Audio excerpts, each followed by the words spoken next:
We're in the middle of the Bad Batch era, and we've got a bunch of marquees to look at. This is a roster video, and this is still plays. We are looking at the recent marquees, unlocks, the status of our farming towards the major project of GL Ahsoka, Omicrons, and Datacron stuff. That's going to be a big thing in this video. I've saved several Datacrons to reveal what those level 9s are going to be, and then addressing any weaknesses, raids, territory battles, ships, any of those things to improve my roster as we prepare to lock in for Grand Arena. Our overview, we've got a number of characters that we've been looking at for a while, our farms, plus our marquee releases, and today we've got a couple of them with Mercenary Hunter and Wrecker, because I don't put gear on these characters during Conquest. I save and wait for Grand Arena, but before we drop that gear, we have to establish the context of our horde. This column is looking at those conquest releases, journey guide releases, high-level characters that I want to improve, but it's also where I have put all of the gear requirements for those Bad Batch mercenary characters. This is taking them up to Relic 3 for the moment, unless CG gives us more incentive to go higher. Long-term, I will probably be investing heavily in the squad. You can go through those kit analysis videos where I talk about my opinions about them a little bit more. This column here is the Ahsoka GL project, and you can see from those two columns I am only in deficit on signal data, and not by that much. We're going to be done with this very soon. It's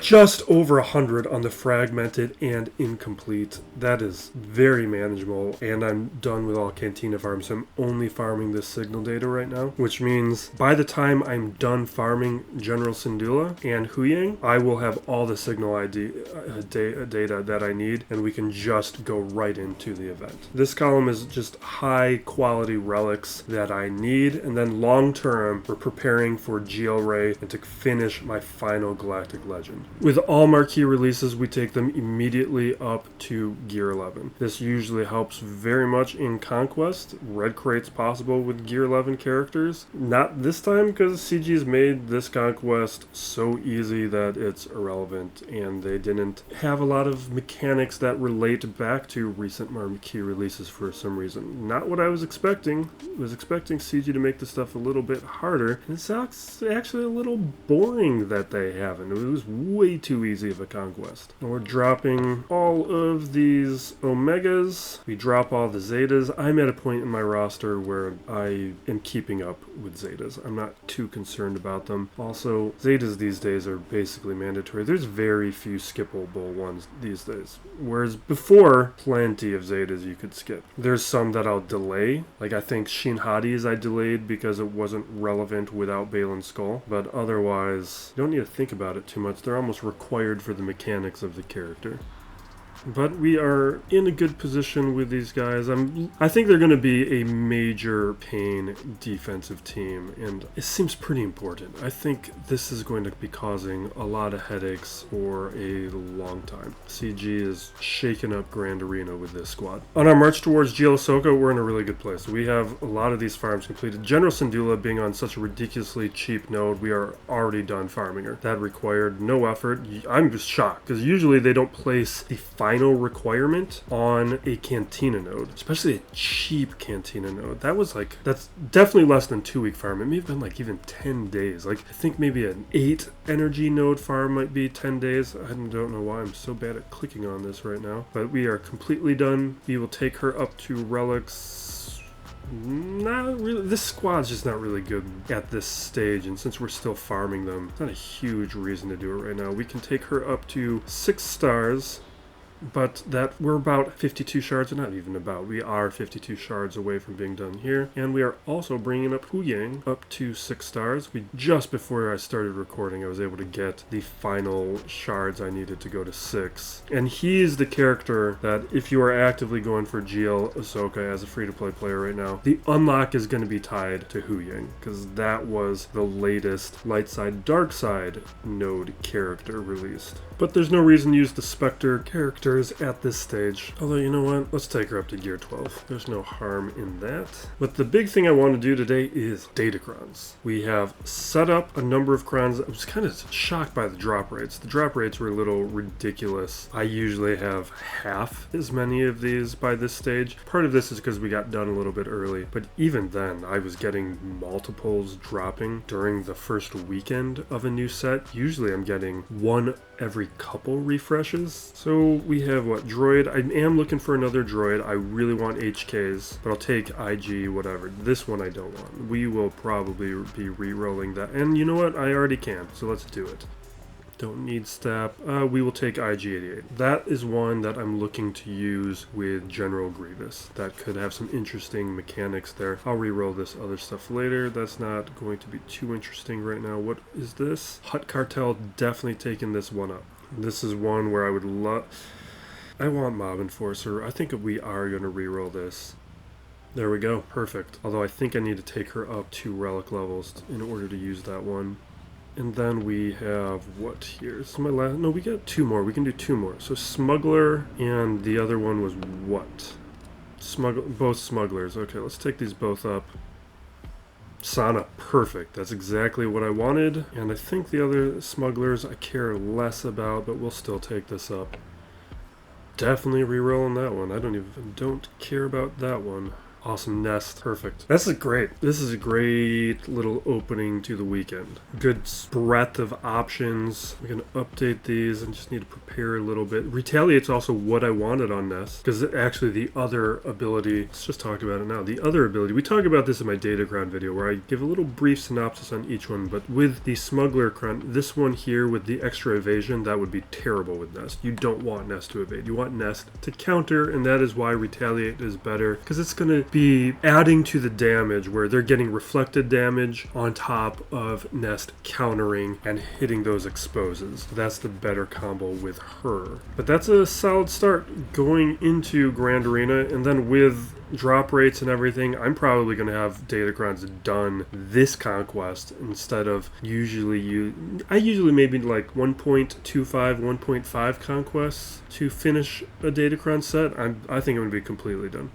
Meaning that I'll have like 1 or 2 Datacrons I still want by the second conquest starting. That's not the case here. Now this is a collection of my readiness, and you can see I'm a little short here. I am going to take her up to Relic 5. This is the kind of stuff I don't like to do because her relevancy is only going to be while this Cron is active. This is my bet for the best of the Hut Cartel Crons, but it's a minor investment, only up to Relic 5. It's not a huge deal. It is a diversion, and Signal Date I care the most about. If it required relicking her instead, no way I would be doing it. And plus going from Relic 0 up to Relic 5, no way. But 2 Relic levels, I can talk myself into that. I'm probably not going to add Gamorrean Guard unless I see the footage is so good, or that turns out to be the better one as compared to Mob, but my bet is Mob. There's way more synergy between the level 9 and level 6 abilities, plus with the thermals, that my bet is Mob Enforcer. IG-8 is fine. BT1 is already in a good place. I've got that Cron set up already, but my bet for the Afro Squad is HK-47. Don't throw HK-47 with Sith Empire characters. It's a droid Cron. It has droid abilities and synergies. You're not going to get great usage out of it on a Sith Empire squad. A little bit maybe because of the assassination protocol and fear. It won't be useless, but I think it's going to be pretty effective on an Afro squad. That's how I'm going to try and use it. If not, maybe I'm wrong and we'll throw it. We'll just use BT1s on Afra. But check out the Datacron video where I break down all of these thoughts. And I'm looking for... Do I need to do anything for Sana Squad, actually? Like, I have her ready for a Cron, but do I have the squad ready? Well, I guess it doesn't matter. It's 3v3, and I do have her ready for 3v3. We don't need to worry about that. And actually, that makes HK a lower priority, because I'm not going to be using HK. Oh, it's a 3v3 season. We are ready for Sana in terms of a 3v3 season. And that actually is relevant to Afra as well, where BT1's Cron is going to be used with Afra in 3v3. It's more a question with 5v5 how I want to use HK. But maybe in 3v3 context, I will be looking at HK with Sith Umpire. There could be some interesting synergies with a Malak there. Or Darth Revan if you don't have the Zaalbar Cron. People are definitely going to be experimenting with Zaalbar this season. But for me, Zaalbar's Ami, it's very interesting. I'm not going to do it quite yet. That's pulling away. You can see how many Amis I have. I've got an okay amount. I'm actually starting to feel a little bit more comfortable, but we have Jocasta New that we got to prepare for, and I only have one Ami on Baylan and Darkseid Rey, and those are things that I want to be considering. Do I want to add more right now? Now with Baylan, I like the idea of Master and Apprentice, but the only thing I don't like are the number of stacks here. And maybe next season I'll pay attention to the accumulation of those stacks, but some of these battles are kind of